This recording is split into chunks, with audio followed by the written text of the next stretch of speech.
پھر آپ توجہ فرمائیں، یہ ایک تو یہ بھی دھوکہ دیتے ہیں کہ امام کی قرات مقتدی کی قرات ہوگی، حالانکہ کوئی ایسی صحیح حدیث نہیں ہے۔ یہ ایسے ہی ہے جیسے وضو، رکوع، سجدہ، دیگر دعائیں مقتدی خود پڑھتا ہے، ایسے ہی فاتحہ بھی مقتدی کو خود پڑھنی پڑے گی۔ کبھی کسی نے یہ نہیں کہا کہ امام کا رکوع ہمیں کافی ہے، امام کا وضو ہمیں کافی ہے، امام کا درود ہمیں کافی ہے، امام کا پڑھا ہوا رب جعلنی مقیم الصلاۃ دعا ہمیں کافی ہے، تحیات کافی ہے۔ جب سب کچھ خود کرتا ہے تو فاتحہ امام کی کافی کیوں سمجھتا ہے، دیگر چیزیں کافی کیوں نہیں؟ مولانا سرفراز صفدر گجرانوالہ کے جو گکھڑ کے نام سے مشہور، نصرت العلوم گھنٹہ گھر میں ان کا مدرسہ ہے، زاہد الراشدی صاحب کے والد صاحب ہیں۔ انہوں نے جب پہلی مرتبہ احسن الکلام شائع کروائی اپنی کتاب فاتحہ نہ پڑھنے کے حق میں، تو اس میں ایک دلیل یہ بھی لکھی کہ اگر امام صاحب مقتدیوں کی طرف سے فاتحہ پڑھ دیتے ہیں تو یہ بھی مقتدیوں کا ہی کمال ہے، مقتدیوں کی اپنی محنت ہے، انہوں نے امام صاحب کو دانے پیسے اور روٹیاں دی ہیں، اگر امام نے ان کی طرف سے فاتحہ پڑھ دی ہے تو یہ مقتدیوں کی اپنی محنت کا ثمرہ ہے۔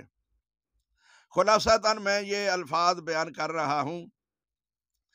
اہل حدیث نے اس کا جواب دیا کہ اگر مقتدیوں کے اتنے دانے پیسے روٹیاں دینے سے فاتحہ ہو جاتی ہے امام کی طرف سے، یہ مقتدیوں کا اپنا کمال ہے، ان کی محنت ہے، تو اس سے زیادہ دگنی کر دی جائے تو باقی چیزوں کی بھی امام صاحب کی طرف سے ہو جائیں گی اور اجازت مل جائے گی کہ مقتدی نہ پڑھے، امام نے پڑھ دی ہے، لہذا مقتدیوں کو باقی چیزیں بھی نہ پڑھنی چاہیے، بلکہ مسجد میں آنے کی ضرورت ہی نہیں ہے، وہ امام صاحب کی تنخواہ ڈبل کر دیں اور کہہ دیں کہ امام صاحب تم ہی ہماری طرف سے نماز پڑھ دیا کریں، ہمیں مسجد میں آنے کی ضرورت نہیں ہے، کیونکہ آپ کا کیا ہمارے لیے کافی ہوگا۔ اور مولانا سرفراز نے اس وقت یہ آیت دلیل کے طور پر پیش کی تھی، وَلَيْسَ لِلْإِنسَانِ إِلَّا مَا سَعَىٰ۔ جب علماء اہل حدیث نے اس کا جواب دیا تو اس کے بعد جب انہوں نے احسن الکلام طبع کروائی تو اس سے یہ بات نکلوا دی۔ تو عرض کرنے کا مقصد ہے، پھر ایک یہ بھی دھوکہ دیتے ہیں، امام نے پڑھ دی ہے اور یہ بھی کہتے ہیں کہ امام کی قرات مقتدی کے لیے کافی، اور یہ بھی کہتے ہیں کہ خاموشی سے مقتدی سننے کا یہ معنی نہیں ہے کسی بھی لغت حدیث میں کہ تم پڑھو نہ، ہم بھی سنتے ہیں، پڑھتے بھی ہیں، سنتے تو کانوں سے ہیں، پڑھتے اپنی زبان سے ہیں، آواز نہیں نکالتے، خاموش بھی رہتے ہیں۔ کسی آیت اور حدیث میں یہ معنی نہیں سننے کا، خاموش رہنے کا کہ تم خود نہ پڑھو، اگر یہ معنی ہے تو دیگر چیزیں بھی تو مقتدی پڑھتے ہیں، پھر دیگر نمازوں کے اندر تو یہ دھوکہ دیتے ہیں کہ امام نے تمہاری پڑھ دی ہے فاتحہ، تمہیں پڑھنے کی ضرورت نہیں، لیکن نماز جنازہ کے اندر تو ان کا امام بھی فاتحہ نہیں پڑھتا، کیونکہ یہ اس کو اصل مستقل نماز مانتے ہی نہیں، حالانکہ نیت انہوں نے نماز کی ہے، اگر نماز نہیں تو نیت نماز کی کیوں کی ہے؟ یہ کیوں دھوکہ دیا ہے عوام کو؟ پھر اگر عام دعا ہے نماز نہیں ہے تو کیا عام دعا کے لیے وضو شرط ہے؟ عام دعا کے لیے قبلہ رخ منہ کرنا فرض ہے؟ عام دعا کے لیے جسم اور جگہ کا پاک ہونا ضروری نہیں ہے، دعا کی جا سکتی ہے۔ یہ تمام چیزیں بتلا رہی ہیں کہ یہ نماز ہے، نیت نماز کی ہے، اور حدیث میں انما الاعمال بالنیات، اعمال کا دار و مدار تو نیتوں کے ساتھ ہے۔ اگر نیت آپ کی نماز کی نہیں تو آپ نے لوگوں کو نیت کروائی کیوں ہے؟ اگر لوگوں کو نیت نماز کی کروائی ہے، کی دعا ہے، عام دعا نماز پڑھی نہیں، تو اس کا مطلب ہے کہ اس میت کی وہ نماز ہی نہیں ہوئی، نہ نیت کے اعتبار سے اس کی نماز ہوئی ہے، نہ سورہ فاتحہ کے اعتبار سے۔ نماز آپ اسے مانتے نہیں، سورۃ فاتحہ اس میں پڑھتے نہیں، نہ امام پڑھتا ہے نہ مقتدی پڑھتا ہے، تو اس کی نماز جنازہ کیسے ہوگی؟ پھر یہ بھی توقع دیتے ہیں کہ ہم لا صلاۃ لمن لم یقرأ بفاتحۃ الکتاب امام اور اکیلے کے لیے مانتے ہیں، لیکن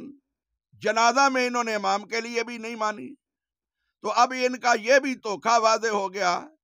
کہ یہ جو کہتے ہیں کہ ہم امام کے لیے مانتے ہیں، یہ بھی ان کا جھوٹ ہے۔ پھر بہشتی زیور سے لے کر ان کی ہدایات اگر کتب میں یہ لکھا ہے کہ امام کے ساتھ ملنے والا مقتدی امام کے سلام پھیرنے کے بعد جب کھڑا ہوگا تو بقیہ رکعت کے اندر ایک ہوں دو ہوں جتنی بھی ہوں وہ بالکل خاموشی سے کھڑا رہے گا، اسے بالکل فاتحہ سے کچھ بھی بلکہ پورے قرآن سے بھی کچھ نہ پڑھنا پڑے، نہ پڑھے تو اس کی نماز ہو جائے گی۔ بھائی ایک طرف تو یہ رسول اللہ کا تعین کردہ اصول قانون لا صلاۃ لمن لم یقرأ بفاتحۃ الکتاب بھی نہیں پڑھ رہے، اور ایک طرف یہ کہہ رہے ہیں کہ مدہامتان ہی پڑھ لیں تو نماز ہو جائے گی، اور پھر یہ کہہ رہے ہیں مدہامتان کی بھی کوئی ضرورت نہیں، بقیہ رکعت میں کچھ بھی نہ پڑھے تو اس کی نماز مکمل ہو جائے گی۔ تو اس کا مطلب ہے کہ یہ